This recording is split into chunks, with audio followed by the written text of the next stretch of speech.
and welcome to all of our viewers who are here with us today. I'm Kristen Schwartz, licensed midwife and MC here at Gold.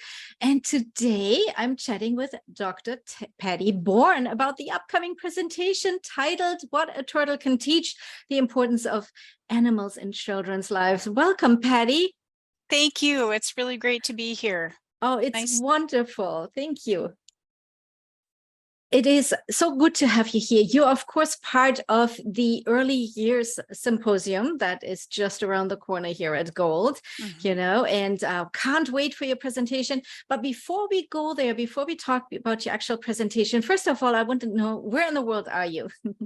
I am in St. Paul, Minnesota, in the Midwest in the USA, and it is an absolutely beautiful late summer afternoon here.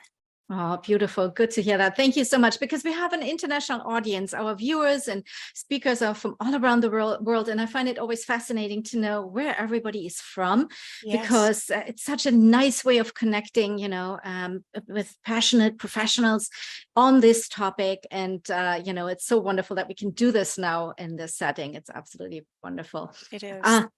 Now let's talk about your background, Patty. Let's tell us a little bit about your work and your professional background. Sure. So I've been in higher education for about 15 years, but my early career, I started my career as a park naturalist and environmental educator. And so I had a lot of opportunities to work in the outdoors and engage with animals in a multitude of ways. And that really was very, very important for me. I've always been an animal lover. And even as a young child, my earliest memories are moments that include animals. So they've always been really special to me. And I noticed in my work as a park naturalist, that seems to be true for many, many people. There seems to be almost a universal appreciation for animals, if not really a high regard for animals. And so it made me really think a lot about why animals are so important to people. And I moved out of my park naturalist career when I had my daughter and started working as an adjunct professor for a couple of local universities, teaching courses on children and nature and childhood development. And I did my dissertation actually on looking at the relationships that children have with farm animals. So it's always been a topic that's very, very dear to my heart. And I feel really fortunate here at the university where I work to be able to teach courses on children and animals and really help other people better understand the relationships and how important those are for child development, and also for the potential that they have to help kind of heal our relations with the natural world, which is also very important to me. Very important. And I'm so glad that you're shining a light on this topic and doing research and educating others on the topic, because I feel like it's a topic that we almost take a little bit for granted. Many of us have pets, maybe grew up with pets, or, go to the zoo and things like that. So, but it's good to know that there's actual research behind it, how beneficial this really is for the development of children and, and families, right? Yeah, there's just so much richness in those experiences that children share with animals, and they benefit children in all kinds of ways, social, emotional ways, cognitive ways, even physiological ways. And so there's just so much to be gained from having relationships with animals, whether they're pets or captive animals like you would find at the zoo or in nature center exhibits or parks, to wild animals even. Obviously, the quality of those interactions will be different depending on what kind of animal and what the context is, but certainly it's important to recognize and be aware of all the different benefits that those relationships have for children and for animals too, in many cases. Yeah, absolutely. And I was just thinking, it is important that, for the development of children, but it's also important for the planet. I can only imagine if children, experience the appreciation of animals and nature. They are so much more later on in life willing to take care of nature and be more conscious of ways of living. Or is there something that's too far-fetched in your experience? That is absolutely the case, Kristen. We have a lot of research that supports those early years the connections that children have with nature and in particular with animals can really lead to altruistic behaviors later in life and Mhm. desire to care for the environment, career choices even, which seems so far off when we think about young children, but all of those early experiences, the positive experiences that children have with the natural world and with animals do lead to kind of a cascade of care, I like to think of it. Absolutely. Pets or animals, they're also, if, in a home setting can be a lot of work though. And, Mhm. what do you say to families, for example, who say like, oh, my apartment building, we're not allowed to have a cat or a dog, and I really don't like reptiles or little animals. I don't want to take care of Mhm. this. What can families do, or educators too, to still give the kids this kind of experience with Mhm. animals? I'm glad you brought that up. I think there's a couple really important things in what you said. One is that it's really important for adults to recognize if an animal is out of reach or feels like too much work or just maybe not even something that a person is interested in. That's okay. I think it would be preferable for a parent or another grown up to recognize that and have that limit as opposed to getting an animal that they're not really interested in caring for or that might feel like a burden. So that's Mhm. really important to be able to acknowledge that. I think in those cases, there are lots of different ways to connect children with animals, whether that includes going to parks or wild places where there are animals roaming free or seeing captive animals in different settings can be really impactful as well.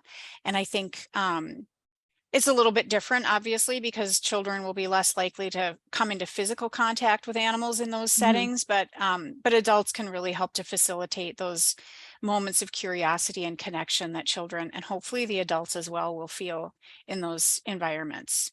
Oh, absolutely. Yeah, I can see that, if the family goes, let's say, to a nature center, or Mhm. there's an excursion, from school, or even I've seen that naturalists come into schools and bring some animals to, Mhm. experience, like tortoises or, whatever it is. That can also have a big impact. Absolutely. Absolutely. And I think of some of my own early experiences with wild animals were just even something as simple as I was sitting in my backyard as a child having lunch under a tree and, saw some birds flying by. And Yes. I remember being really curious about what they were doing and whether they noticed me and what it was like to be a bird. And so all of those things really do spark children's curiosity and perspective taking and compassion. You brought up an important point there. We always think of animals as like either pets or exotic animals, something we see in Mhm. a zoo, or, or something that is exciting, but all animals are all around us, right? I mean, we can even appreciate ants. I just came back from Costa Rica, and there were like these Mm. ants, these leaf cutting ants, and they were like for miles, what looked like miles. They were like in long lines, carrying these big parts of leaves that are often bigger than their own bodies. And it was just fascinating watching that That line that that of is ants. amazing. So Oh, there I bet is that so was much. Oh yeah, that was great. And so much, there's so many other, things, even if they're not as exotic, like just little things like tadpoles in the lake, or just your regular bird in the yard, right? That can be appreciated and looked at. absolutely. And actually, there's some really interesting research about how younger children, because they're so small, they're closer to the ground. And so they're more prone to noticing those really small animals that we call a microfauna, like little ants and bugs and beetles, because they're really close. And children are just as fascinated by those as they are by, a giraffe that they see on a TV Right. documentary or in the zoo or in the, maybe in the wild. So it's absolutely true that even animals that we overlook or don't think maybe would be that exciting can definitely be really captivating for young children. Absolutely. So your presentation is titled "What a Turtle Can Teach: The Importance of Animals in Children's Lives." Just briefly, tell us what we can look forward to in this presentation specifically. Sure. Thank you. So I'll be sharing a little bit, just kind of general information about why children are so interested in and curious about animals. What are the things about animals that make them so appealing for young children? I'll talk a little bit about all the different contexts in which children all over the world are exposed to animals and what the implications are of those different settings and different contexts, and different portrayals of animals as well. And I'll talk about some of the research around how animal interactions benefit children in different ways, cognitively, emotionally, physiologically, and also just kind of give some tips for adults who want to increase the interactions that the children in their lives have with animals, whether they have pets or not, or access to other animals in different situations. What are the ways that grownups can support children's growth and experience in this area? Absolutely fabulous. I think this is absolutely wonderful. I'm looking forward to this very, very much. And it's wonderful also you're giving some research there as well to kind of support all that. So if any educators are viewing this presentation and they might have trouble getting this into their own facilities, they have some research to back this up and some tools that they can utilize in their facilities or wherever they work with their families, correct? Yes, absolutely. Beautiful. Well, Patty, thank you so very much sitting down here with me, talking about your upcoming presentation here at Gold. It was a pleasure having you here today. Thank you so much. Really, really glad to be here.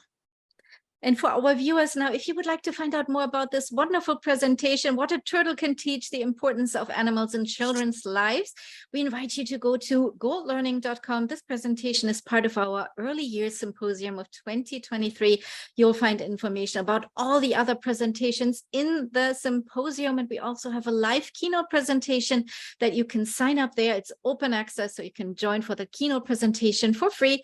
And we hope you will share that with your colleagues and friends in the field. Thank you again, Dr. Patty Bourne, and thank you to our audience here. Bye-bye for now.